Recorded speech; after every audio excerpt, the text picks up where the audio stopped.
Good evening, everyone. My name's John Highbush. I have the honor of being the executive director of the Ronald Reagan Presidential Foundation. I want to thank all of you for coming out this evening in honor of our men and women in uniform who protect our freedoms around the world. If you would please stand and join me for the Pledge of Allegiance. I pledge allegiance to the flag of the United States of America and to the republic for which it stands, one nation, under God, indivisible, with liberty and justice for all. Thank you. Please be seated.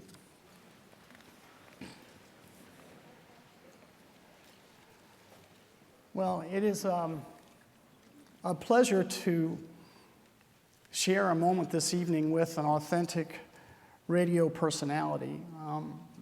Because as you all hopefully may know, like our special guest, Ronald Reagan made his mark in radio, but a little before you, Michael, back in 1932. We also know that President Reagan took to the radio again in 1975 after leaving the governor's office in Sacramento.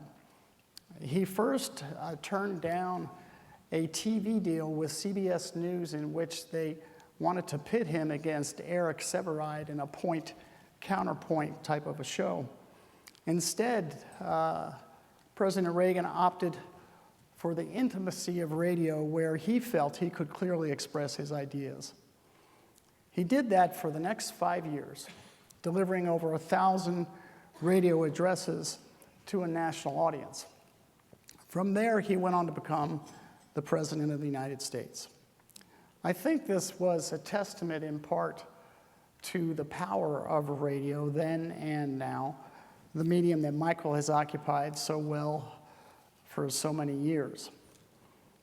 When looking over Michael's new book, which you can buy right outside here or up in the store if you haven't gotten it yet, I really think you should, The American Miracle, I was reminded of one of my favorite speeches of President Reagan. It was at a commencement address in the summer of 1952 when he spoke at William Woods College in Fulton, Missouri, the same town where Winston Churchill had warned that a Soviet Iron Curtain had descended across the European continent.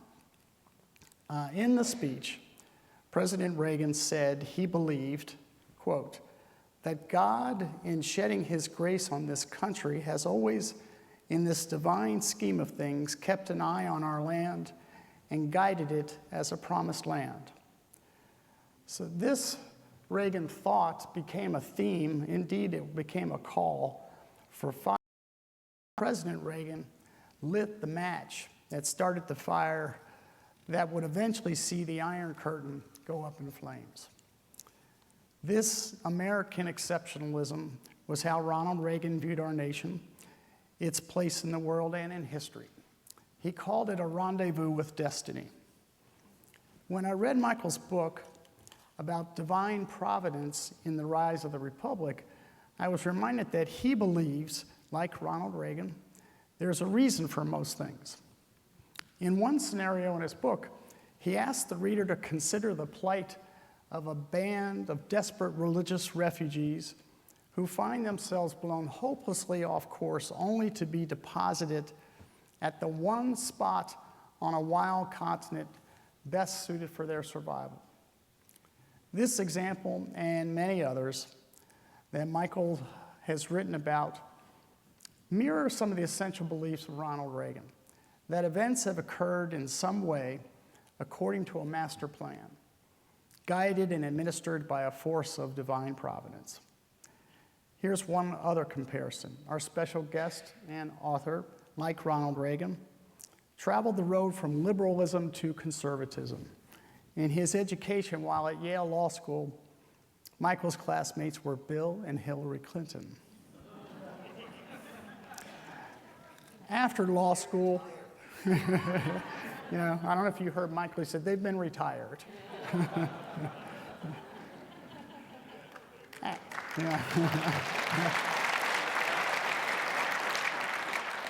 After law school, at the age of 26, Michael published his first bestseller, What Really Happened to the Class of '65, a skeptical reconsideration of the counterculture of the 1960s. That book was Michael's first. He has since authored 12 more books. It is my great honor to welcome a very nimble thinker, a dynamic radio personality, a superb writer, and author of a book that reflects, as President Reagan would suggest, to leave the rest to God. Ladies and gentlemen, please join me in welcoming to the stage Mr. Michael Medved.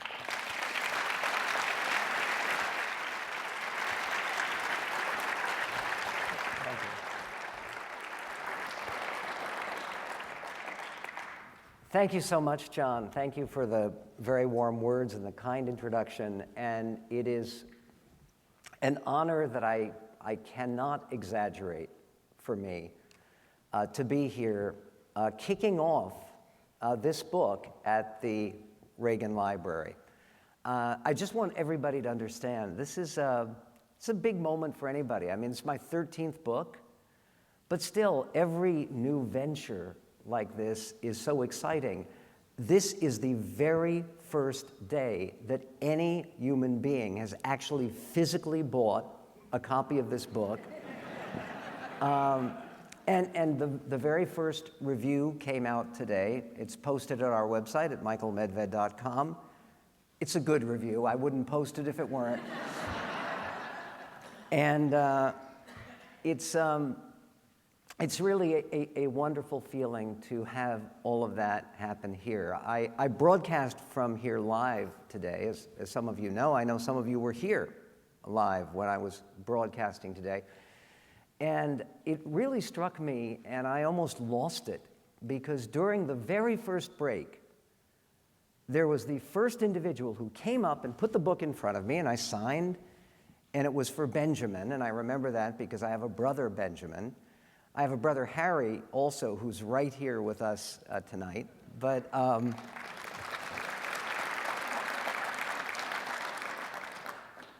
in any event, thank you for applauding my brother.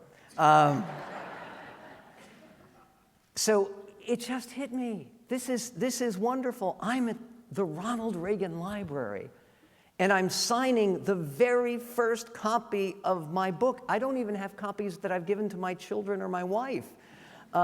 Because they hadn't sent them yet, but they got here. The book is formally published November 29th. And yes, it's associated with Thanksgiving, because that desperate band of religious refugees that John alluded to were the Pilgrims, right? And they weren't aiming for Massachusetts. They had a contract and a grant to Manhattan. Can you imagine how different American history would be if William Bradford and the Pilgrims had ended up on Manhattan Island instead of the Dutch, who had a much more relaxed attitude, well, kind of to most things? In any event, the story of how they found the right place where they wouldn't starve to death or freeze to death, and the fact that they actually were 250 miles off course from where they were supposed to be. And when you're talking about transportation in 1620 in November, where there's ice everywhere, I mean, it's Massachusetts. You don't want to go to Massachusetts in November, really. The story is remarkable. But there's a remarkable story right here at the Reagan Library, and I had the opportunity to tour the museum and the library a little bit earlier today. And again, it indicates one of the reasons that President Reagan was so conscious of Providence as a force in his life. In May of 1981, he had just won a landslide victory as president. He'd begun his presidency. He's coming out of the Washington Hilton Hotel. Someone calls out, President Reagan, President Reagan. He raises his left arm, and a bullet enters on the left side. And the bullet came within a fraction of an inch of piercing the president's heart lining. The story is remarkable. because the initial decision had been he has to go back to the White House. They didn't know how grievously the president had been wounded. If they hadn't taken him directly to the hospital instead, President Reagan would have been lost. We would have never had a Reagan revolution. And it's an astonishing story, and President Reagan wrote in his diary that after that experience, he knew that he owed his life to God and never forgot it. What I would like to do is speak to you about a couple of distantly related stories of people that I write about in my book who escaped death. I don't write about President Reagan in this book. He's the subject, and his assassination attempt is a subject of the next book, which is called This Favored Land, which follows the period after the Civil War. What I want to talk about with you is George Washington, Andrew Jackson, Sam Houston, and Abraham Lincoln. Very briefly, and then I want to open it up to your questions about some of the themes and some of the facts in the book concerning divine providence and the shaping of this country. One of the reasons I decided to do this book is I was preparing one of my American history programs, which we do on CD and MP3 download, medvedhistorystore.com. That's a shameless plug. But we've done a total of, it's actually 23 different programs of about almost 3 hours each on the American Revolution. That's a lot of talking about the Revolution. But one of the things that is always knocked me out is the indestructibility and seeming invulnerability of this man named George Washington. And his contemporaries marveled at it. Brief story. Colonel Washington is a 23-year-old militia colonel. He became a 23-year-old militia colonel because basically he had inherited the position from his brother Lawrence, who was like a father to him, and his brother had died of smallpox. And by the way, Mount Vernon was originally his brother's estate. In any event, 23-year-old militia colonel rides off with a British army toward the end of 1754, the very beginning of the French and Indian War.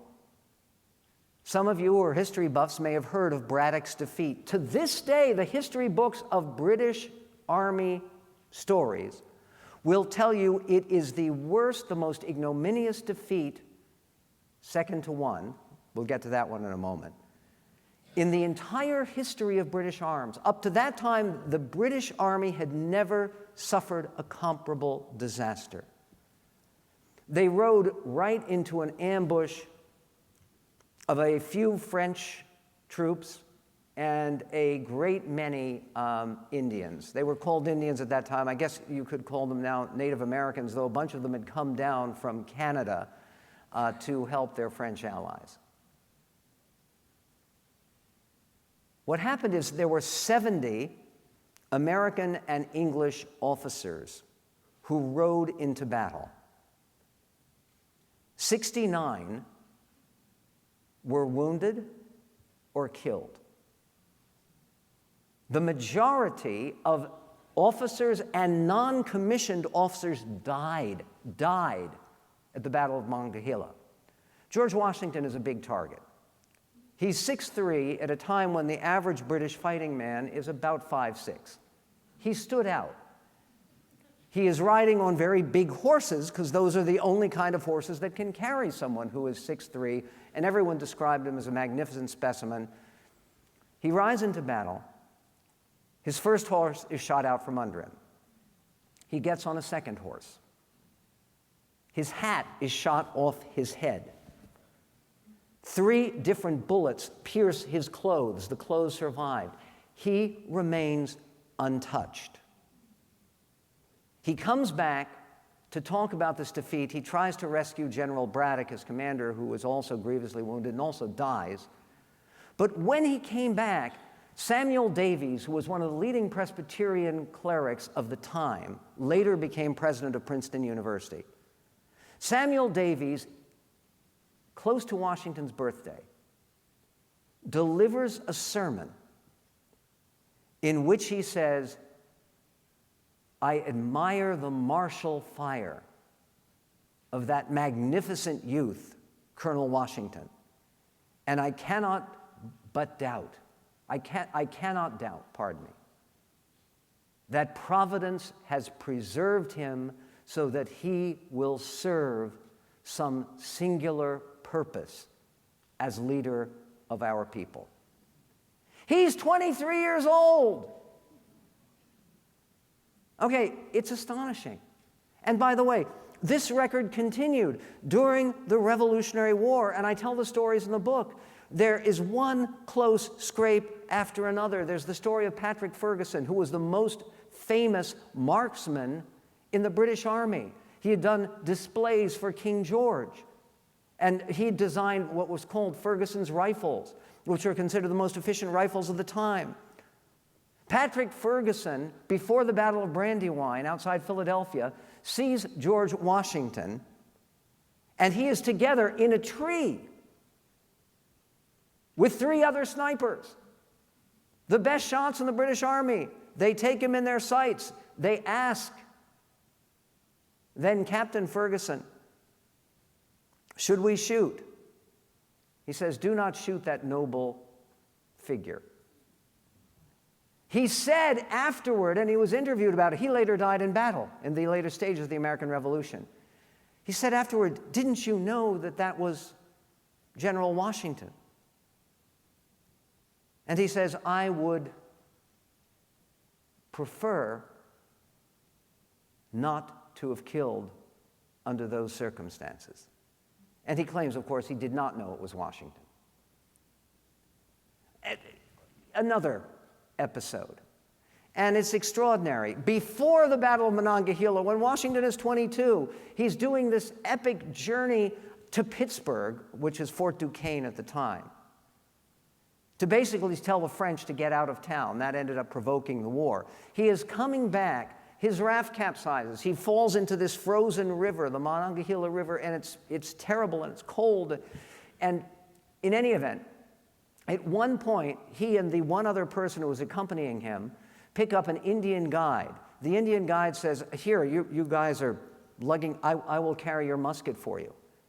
The Indian guide then turns the musket, and they estimate it 6 to 8 feet away, and fires at George Washington. And as I say in the book, it's one of those things where they haven't made a movie of this. They should, because I can see the movie. And in the movie, you see the bullet in slow motion passing through time and eternity. And if that bullet does not miss its mark, and it did, there's no United States of America as we know it. Because we're talking about the one indispensable figure in all of American life. He is president of the Constitutional Convention, which is a miracle all its own. That's a chapter in the book. And it is extraordinary. And time after time after time, he is preserved, and Americans knew it. Another story. Andrew Jackson is a controversial figure. I was pleased to see that in the replica of President Reagan's Oval Office, there's a portrait of Andrew Jackson. So he can't be that controversial. But the first review of my book, which I'm very grateful for, their only reservation, the only negative note was, well, Medved seems to be entirely too positive toward Andrew Jackson. Because Andrew Jackson had a crucial role in American history, which I will explain to you, which occurred before he was president. But Jackson had this same ability as Washington of basically dodging death again and again. And like Washington, he was aware of it. And he had determined that he had been spared for some providential reason. When he is 13 years old, he is already fighting in the Revolutionary War against the British. A British captain asks young Andy to shine his boots. Jackson declines the honor. And the British officer then raises his saber and brings it down on the head of the 13-year-old boy. Jackson raises his arm. He has scars on his arm for the rest of his life from where the saber hit. And it hit his arm, and then it hit his forehead and nearly kills him. He's bleeding. He nearly dies. Okay, he also fought a lot of duels, let's face it. And he got involved. He carried with him permanently 2 different bullets from 2 different, well, one from a duel, one from a brawl. Okay, the brawl is what I'm interested in. Because it's a nasty tavern brawl, and it's really, really stupid. Jackson loved dueling.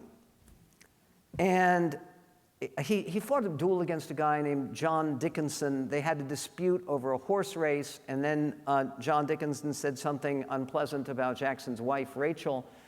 Jackson challenged him to the field of honor. Jackson allowed Mr. Dickinson to fire first.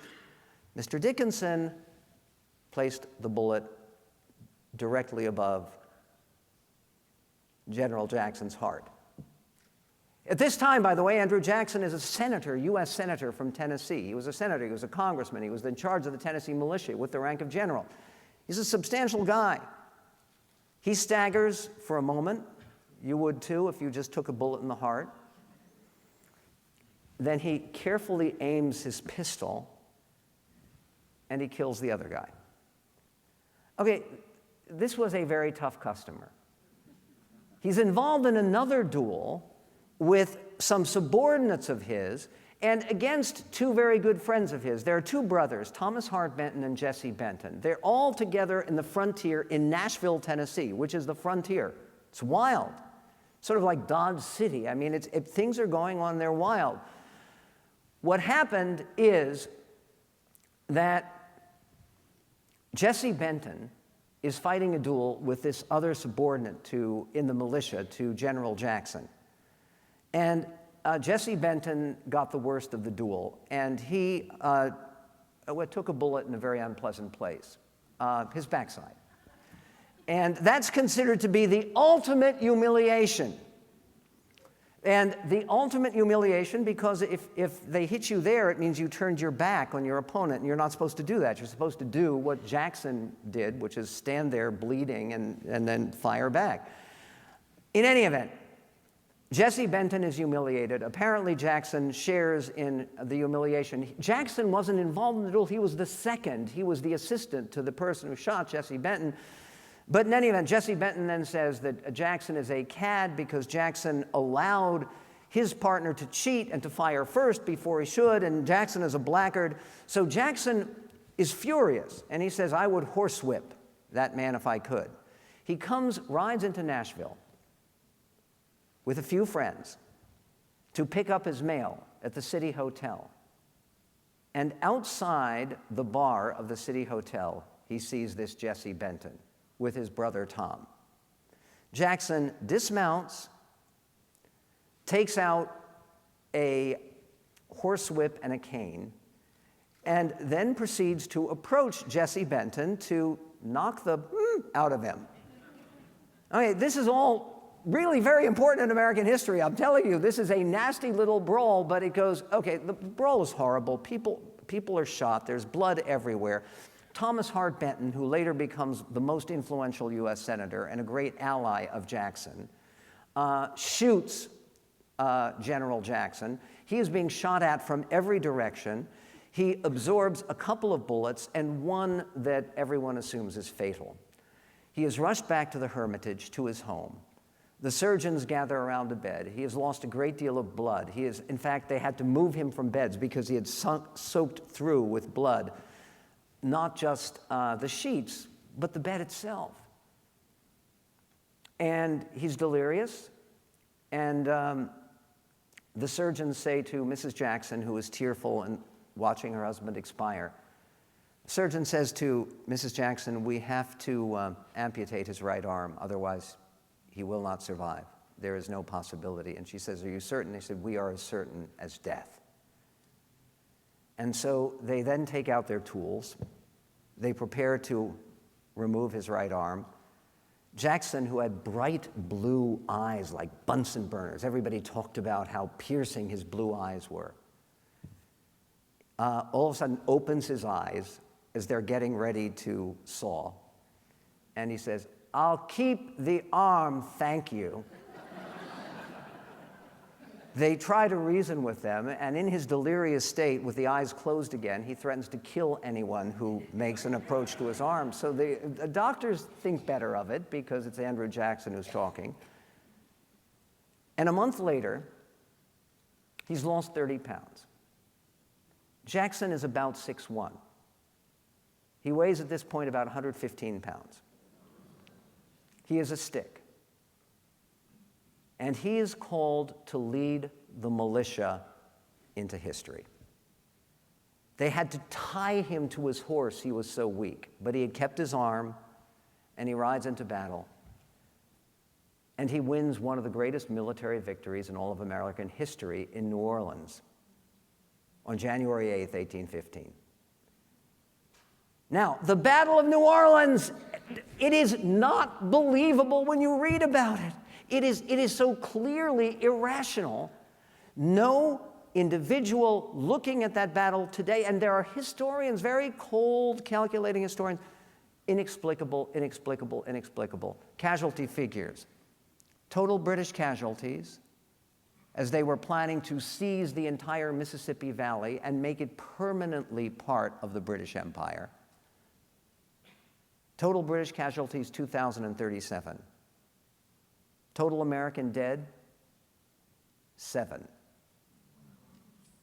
Okay, this is not normal. And Jackson himself writes about this, and by the way, there's more to this story, and this is the kind of thing that has been excised from most history books because it's too preposterous and too bizarre, but I went back to the original sources, and it's real. It is real. There's a group of nuns, the Ursulines, in New Orleans. They established the first convent anywhere in North America. They build this beautiful convent. They bring in a statue of the Blessed Virgin, and they believe that that is why their convent is the only building, it is still the oldest building in the Mississippi Valley. The building still exists. Their convent was spared in the fire because they prayed to this statue of the Blessed Virgin, and who became known as Our Lady of Perpetual Succor, and they pray to her at moments of great need. The British are approaching New Orleans. The nuns fast and pray all night long before the battle. And the Americans are completely outnumbered. The Americans are called dirty shirts. That's what the Redcoats called them. These Brits are led by the Duke of Wellington's brother-in-law, Sir Edward Pakenham. They're called Wellington's heroes. They are incredibly confident. They have a perfect plan. They are assaulting from two sides, the American lines at Line Jackson. The nuns are praying away. And the Mother Superior says that if you will grant that noble General Jackson the victory, we will make this day, January 8th, a perpetual celebration day in honor of Our Lady of Blessed Succor.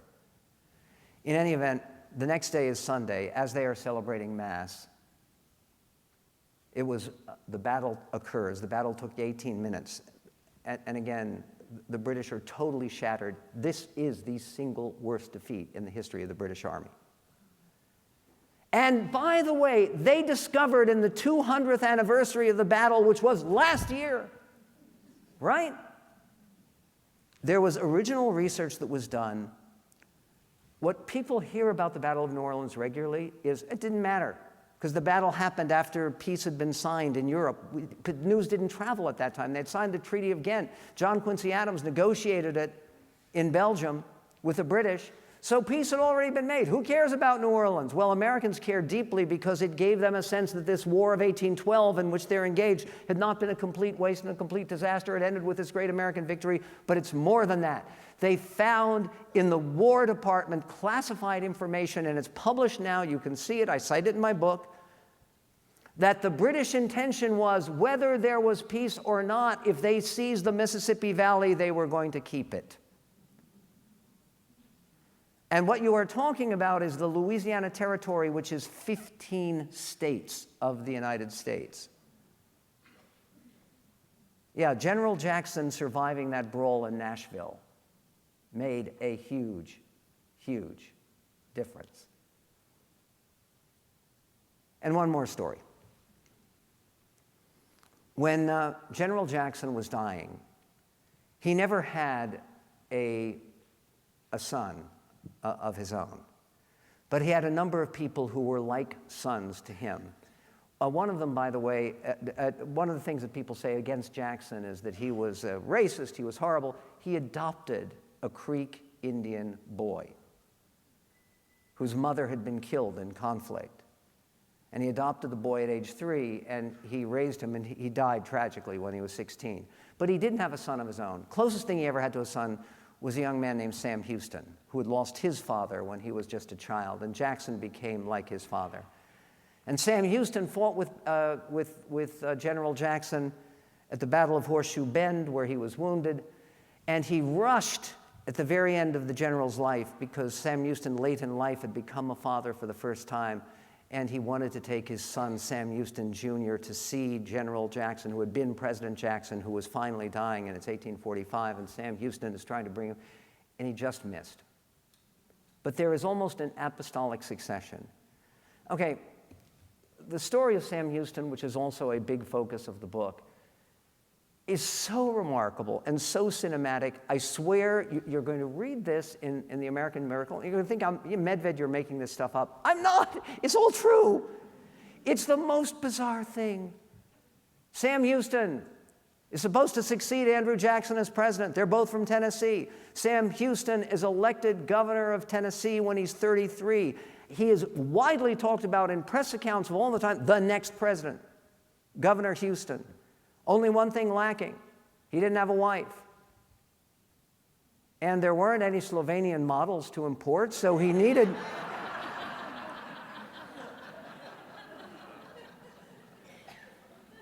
he needed to find a wife. He finds the perfect wife. Her family is deeply involved in politics in the region. She is incredibly beautiful. They get married. It is a wedding with all the dignitaries in the state. The governor is getting married. He is more popular than ever. Something went terribly wrong at the wedding night. There are about 7 different theories about what it was. Houston never said. But one of the things that his wife said is that Houston could not perform the role of a husband. Now, that was contradicted because he later had 8 children. So, in any event, his young, beautiful wife deserts him a month after their wedding. He is so humiliated at the time, he resigns as governor, runs off to the Cherokees. He had become an adopted Cherokee earlier. He runs off to the Cherokees in this reservation that he had helped to establish and begins drinking heavily. He, in fact, receives the Indian name, which is not flattering. It's translated, I can't pronounce Cherokee, but they called him Big Drunk. He was reputed to be, some people said 6'6". Most historians think he was shorter than that, but he was a big, big guy, another big guy. In any event, he is drinking, he is in trouble. He is then accused by a congressman back home in a previous role that he had in U.S. Congress of stealing money. Houston comes back to Washington to visit with President Jackson, who's president of the United States at the time, his former commander, his acting father. And this congressman is a great big Jabba the Hutt kind of guy. There's only one photograph of William Stanbury, and he looks like he's just eaten the rest of the caucus in the House of Representatives. He's a congressman from Ohio. He's accused Sam Houston of all these terrible things about stealing money from the Indians he was supposed to be serving and working with. In any event, Stanbury is walking out of the House of Representatives, and Houston, following the Jacksonian example, comes after him. He has taken a hickory stick that he got from Jackson's home at the Hermitage, and he takes the hickory stick, and he says, "You, sir, are a cad, sir. Will you not fight me on the field of honor?" And Stanbury says, "Of course not. I'm from Ohio." And so Sam Houston, who's from Tennessee and has just been living with the Indians, and he's dressed in moccasins, and he's dressed in buckskin, and he's dressed in Indian garb, and dressed like a Cherokee, he takes this big hickory stick and starts whacking him and whacking him and whacking him. And Stanbury is carrying 2 loaded pistols. He takes the loaded pistol. It has 2 chambers. He puts it against, Sam Houston's on top of him, and this is a big mountain of a guy.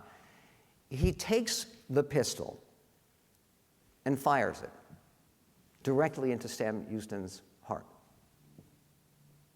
2 misfires. Okay, Houston was preoccupied with being spared death. What happens is he ends up with virtually everything going wrong in his life and a major drinking problem. Davy Crockett, you probably know, said to his opponents, he was another Tennessee politician and a friend of Sam Houston's. He said, "As for you gentlemen, you may all go to hell. I am going to Texas." And went off to Texas, as Sam Houston did. Sam Houston wins the Battle of San Jacinto. He commands the Texas forces. Without Sam Houston, there is no Texas as part of the United States. Because again, it is one of the stories, the Battle of San Jacinto, which, like the Battle of New Orleans that his mentor fought, it is completely inexplicable. And he captures the president of Mexico and forces him to sign a treaty recognizing the independence of Texas, and becomes the first president of Texas. And then, by the way, a U.S. senator who late in life has a Christian conversion, and this family, and heroically opposes secession because he loves America. Now, why do I mention all of this? Because it's all cinematic, and it's all dramatic, and it's all inexplicable. These men were needed. Yes, they were all military heroes, but they all dodged death repeatedly. God was using them for a purpose. Final story, and I want to do this very quickly and then open it up to your calls. You can call me right here. Final story and final question. The last 3 chapters of The American Miracle are about Abraham Lincoln.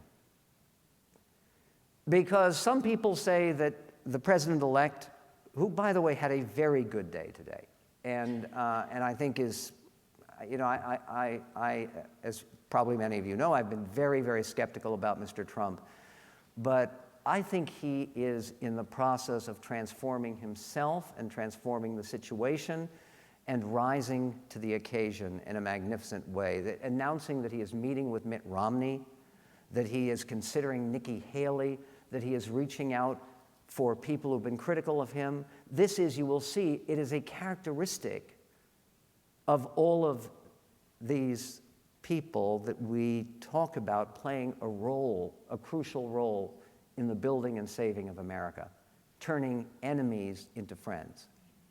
It's easy to turn friends into enemies. It's tough to turn enemies into friends. In any event, people say of Mr. Trump, he is the most unlikely person ever to become president. No, he isn't. Donald Trump is famous. Whether he won or lost, whether he ran for president or not, he'd be in the history books. He is a famous, powerful individual. If Abraham Lincoln had not run for president, if he had not won the Republican nomination, you never would have heard of him. He was a one-term congressman from southern Illinois. Very little more pathetic than being a one-term congressman. That's 2 years in Washington. You talk about outsider. And Abraham Lincoln, a total education of at most 6 months in classrooms in his entire life. His rise to the presidency is a miracle. It is a story that depends on so many coincidences and so many things going right. So the question becomes, with all of these miracles surrounding Lincoln and the discovery of 3 cigars in an open field that allowed him to emancipate the slaves, what do the cigars have to do with the slaves? You have to read the book. The question is, why is he killed?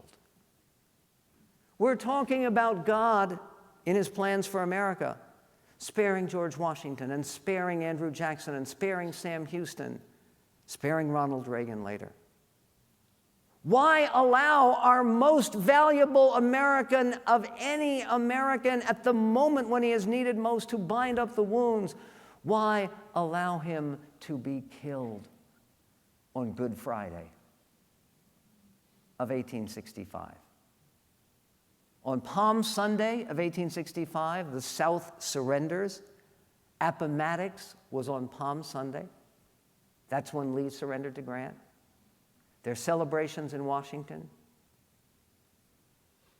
And then, 5 days after these happy moments,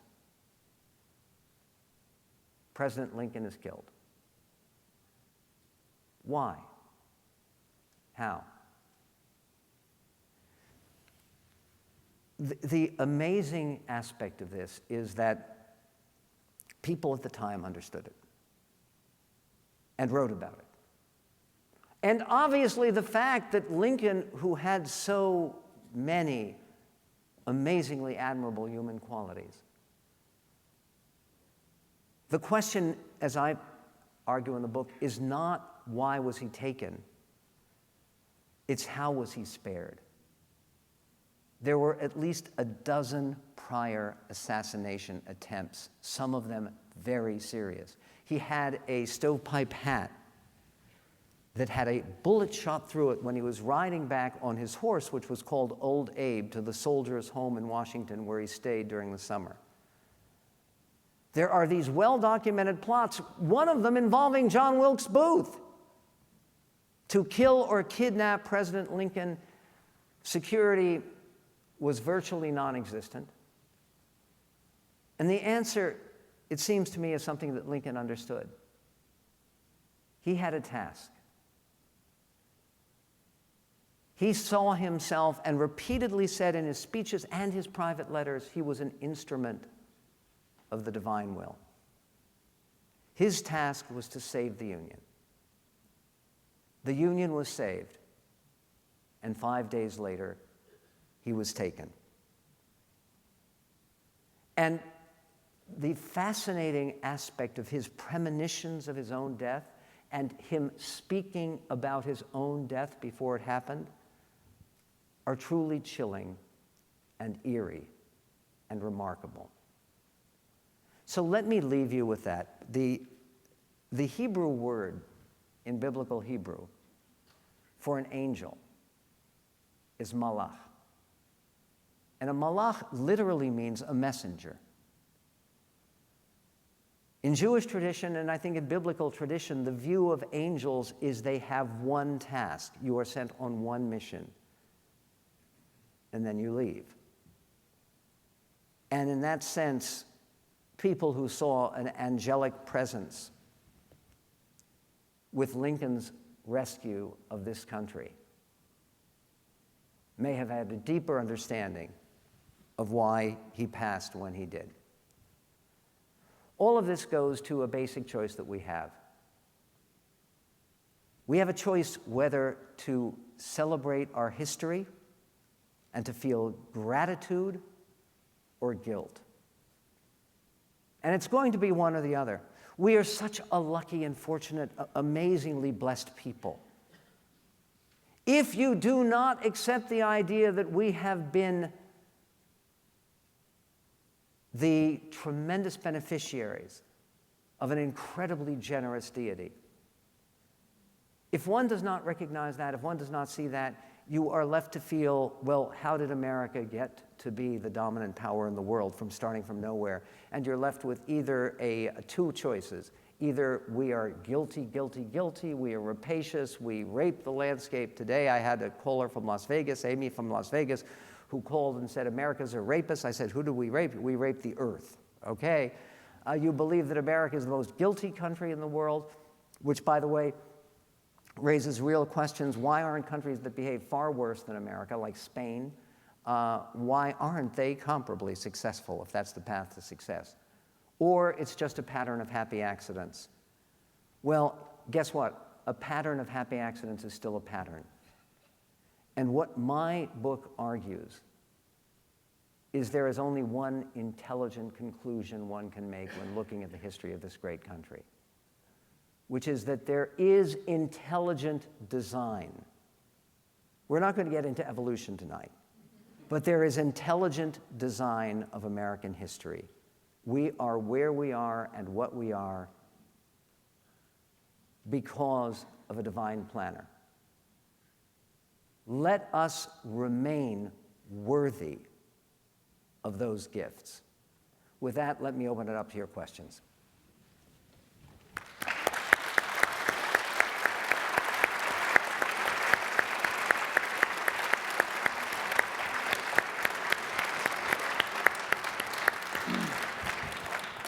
And we've got a few minutes for questions. If you'll just raise your hand if you have one, and you can see we have staff in the aisles with microphones. If you could just wait until they put the mic in your hand so we can hear you, it'd be great. We'll start right here.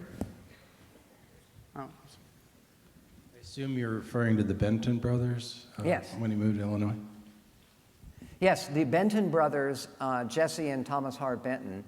Thomas Hart Benton became, Jackson carried the rest of his life Thomas Hart Benton's bullet in his body. They never got the bullet out because they kept the arm. They wanted to take the arm out, that would have gotten the bullet out. And Thomas Hart Benton became the greatest legislative ally of President Jackson. These two enemies who had shot at each other became stout friends and political allies. Now wait, there's more. I didn't do this. At the City Hotel in Nashville, when this brawl occurs, when Jackson takes the bullet in his body, he almost dies, and they almost amputate his arm. There is a guy there with his new baby and his wife. The guy's name is Charles Fremont, okay? He has a little baby, and he's witnessed this fight involving Senator Benton. Never saw Senator Benton again because Charles Fremont died. His baby is named John Charles Fremont, who later becomes the first Republican candidate for president and marries the daughter of Thomas Hart Benton, who was wounded in this brawl that his father was at the hotel. Now, you want to tell me that this isn't sort of arranged by some script writer who is writing something very bizarre? Now, this is not rumor, it's not legend, it's not tall tales, it's the record. Right here. Wonderful job, Mr. Medved. Thank you. Enjoyed every minute of it. My question is, the young people today just really don't know much about what happened and how America came about. And what can be done to turn that around? It's a great question, and I'll tell you, there's one thing above all. Don't teach them American history to make them feel guilty. Don't emphasize all of the terrible things about America. America's had problems. We have done terrible things in the past, it's true. But the overwhelming history of this country is glorious. It is noble. It is exciting. And it is godly. And on this, I have to give all credit to my wonderful father. May he rest in peace.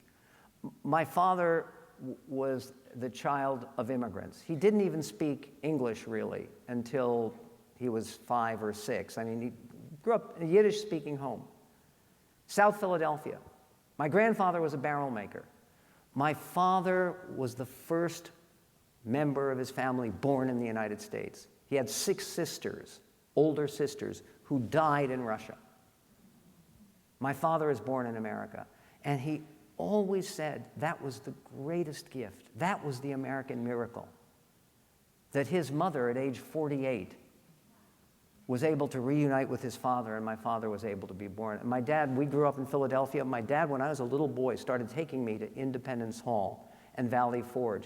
And what my dad said to me is to get me interested in history. He didn't say, you know, this is where those horrible slave owners and plantation owners and exploiters were terrible hypocrites because they wrote the Declaration of Independence and they still held slaves. Well, most of them didn't. Most of them didn't, by the way. And some of them were already active in anti-slavery activities, like Benjamin Franklin and Alexander Hamilton and John Adams. But in any event, that's the necessity of showing American history as inspiring and positive and joyous and good, not as something that you want to apologize for. Thanks. Over here. Hi, Michael. Thank you for being here. I love and always have your passion for history. Thank you. It's infectious. Just to ask you to elaborate a little bit, if you would, I know this is a big topic, about how Lincoln embraced his enemies to help his presidency succeed. He not only embraced his enemies, he embraced the enemy, because he acknowledged that we had to become one country again. The stories that you have heard, perhaps I hope you've heard them, about Lincoln regularly. He went over papers every day, and almost every day he would pardon some poor young man who had tried to desert from the Union Army. He hated the idea of killing our own men, because desertion was a capital offense at the time.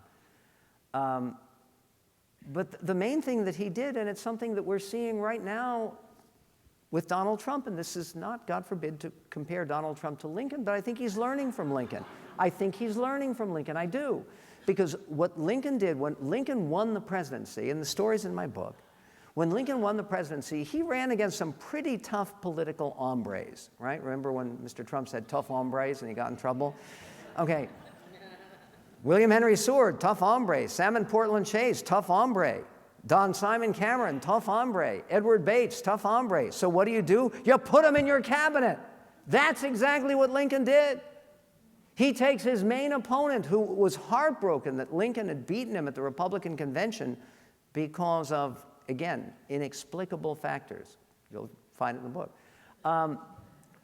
But he takes Seward, his main opponent, Secretary of State, his second main opponent, Secretary of Treasury, third main opponent, Secretary of War, that's Simon Cameron, and then Edward Bates, his opponent from Missouri, a former slaveholder, he appoints as his Attorney General. Okay, takes a former Democrat, not a former Democrat, a Democrat, Gideon Welles of Connecticut, as the Secretary of the Navy. Now, all these people, except for Cameron, who leaves quickly and is replaced by Edwin Stanton, another Democrat that Lincoln brings in, these people performed magnificently. And the point is, their personal devotion to Lincoln is extraordinary. One of the secrets for Lincoln's success was, there's a very interesting book which I cite by Joshua Wolf-Shank, I cite considerably in my book, which has to do with Lincoln's clinical depression. And he did have depression. He had serious episodes. Today, he would probably be medicated out of greatness. But part of his bond with people was that they saw that this was a man of sorrows. And is that a biblical phrase from both Old and New Testament? Yes, it is. Let me take, if I can, just a couple of more questions. Right over here. Thank you, Michael. You're a national treasure, and we're very happy to have you here. I'm wondering, do you think there's anything that we're doing that puts us at risk of God's continued providence? And, or conversely, what can we do to be worthy of his continued providence?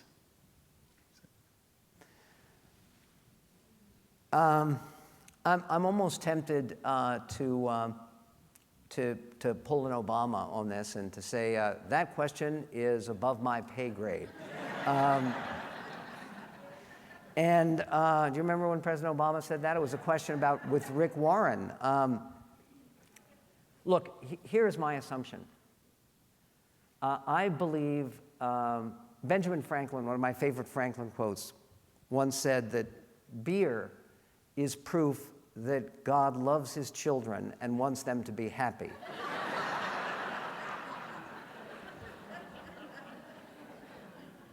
And by the way, this is something I found out doing this book. These guys could drink. Not Lincoln. He was a teetotaler. And because his father had problems with it. But the one thing that I would say is that if you assume that God loves his children, and I think most Christians and Jews do, then clearly America is a tremendous agency for redemption for the whole world. I quote one of the leading American historians of the moment, Walter McDougall, who's a professor emeritus at University of Pennsylvania, my father's alma mater. And Professor McDougall says, the emergence of the United States of America is by far the most significant event of the last 500 years. And when you think about it, it's true. And in that regard, I am not sure that God is rewarding and punishing as the prophets say he did with ancient Israel. I think that God is using. And it is our job, my understanding, to allow ourselves to be used in the right way, to try to discern. I quote Otto von Bismarck in my book, and it's a wonderful quote. He says, "It is the job of the statesman to see where fate and God are passing, and then to try to grab onto the coattails and follow." I think that's profound. And I think that's what we have to do. And seize those chances for redemption that are offered to us. And those chances are perpetual. President Reagan saw that. Who would have believed in 1980, in November of 1980, when he won that landslide victory, that we could have mourning in America in the next 4 years? That the mood of the country could be turned around?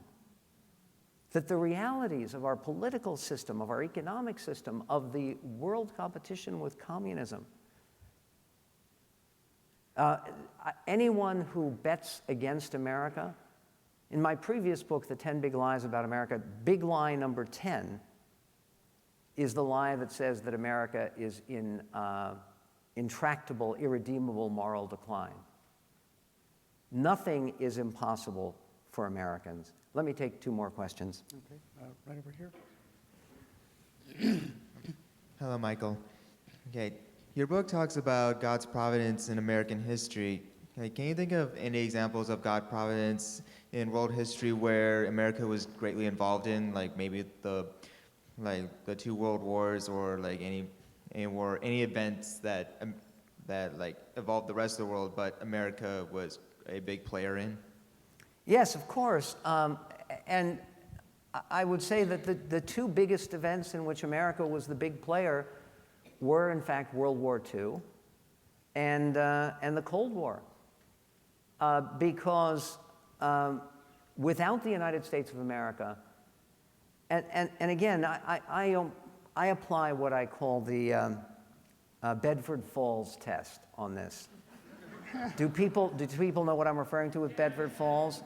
One of the greatest movies ever made, of course, is It's a Wonderful Life. And what George Bailey has to see is what Bedford Falls, his little town, would have been like if he hadn't existed. Try to imagine what the world would be like today if America didn't exist. The only question is, would we be suffering under world Nazi tyranny or world communist tyranny? That is like choosing between cancer and a heart attack. It's a horrible, horrible choice.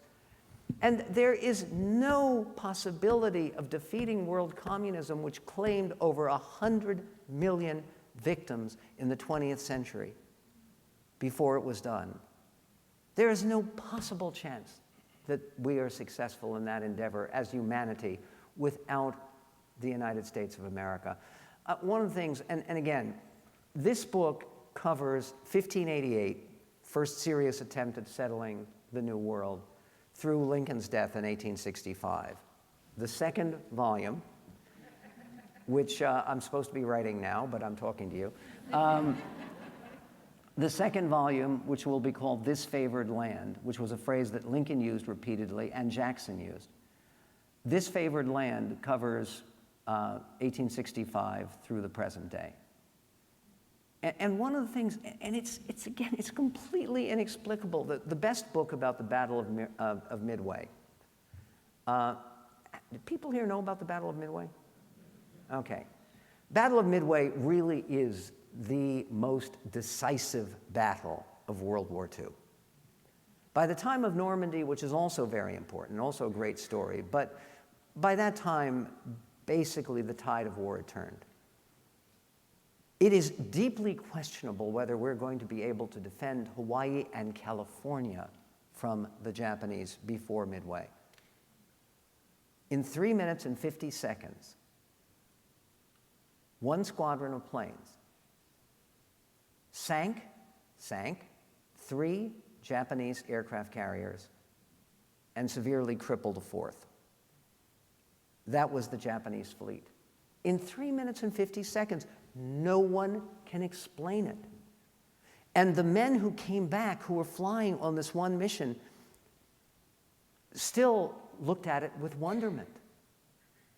The lucky hits, I mean, the success in the midst of this battle, and again, this is in the new book, not in this one.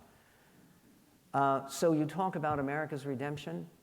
When you read about the monstrous cruelty, it's often easier to recognize profound evil than profound goodness, partially because the ultimate goodness is resisting evil.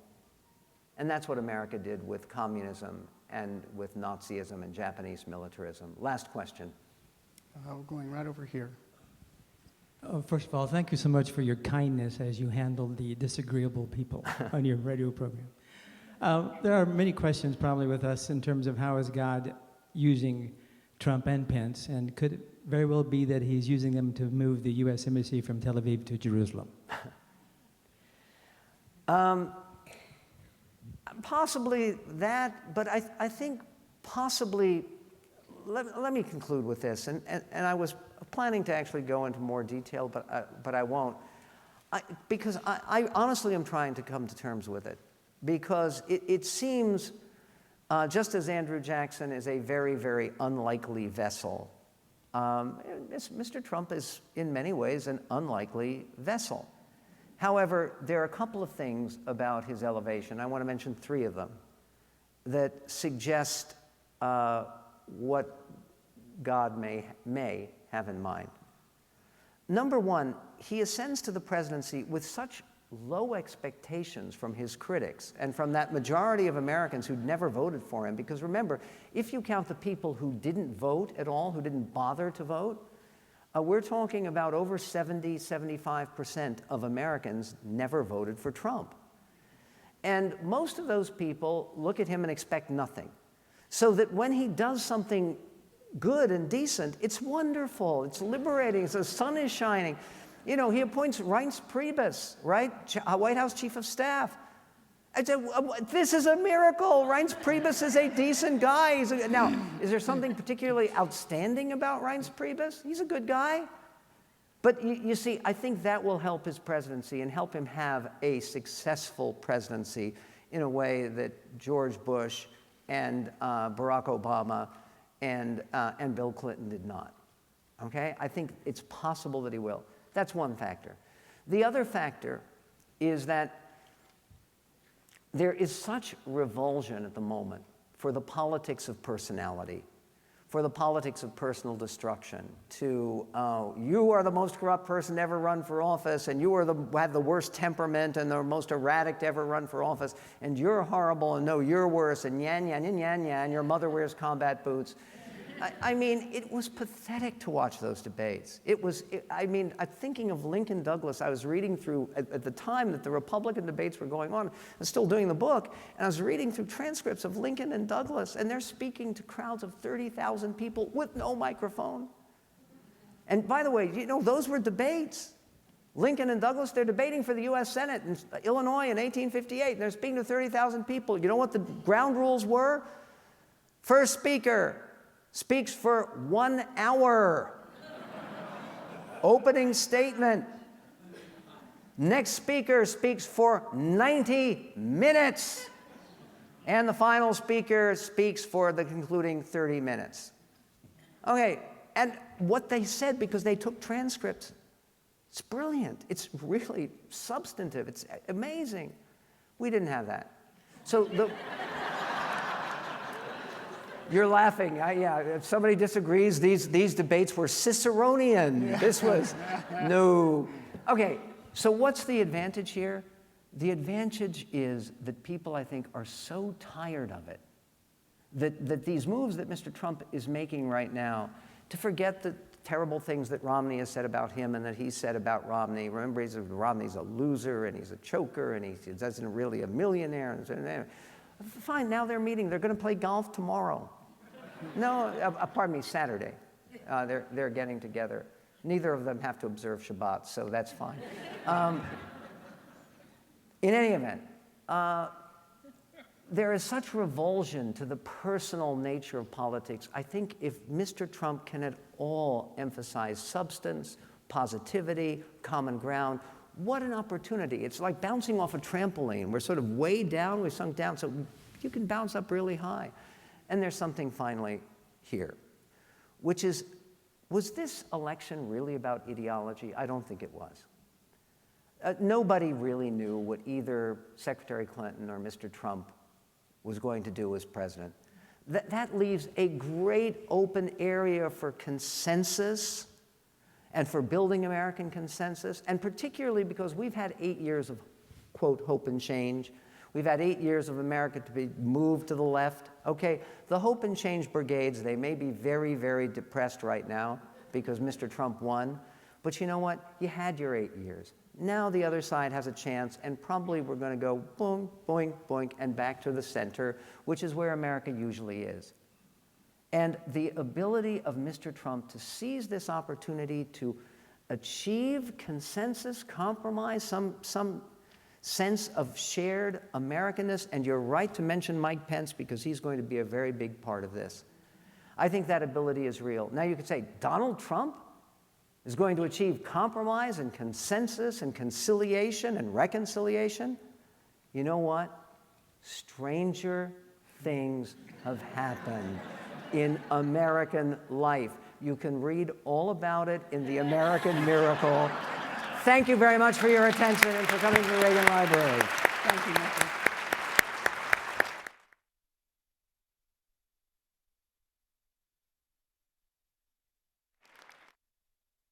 2 minutes. Michael will meet you in the bookstore.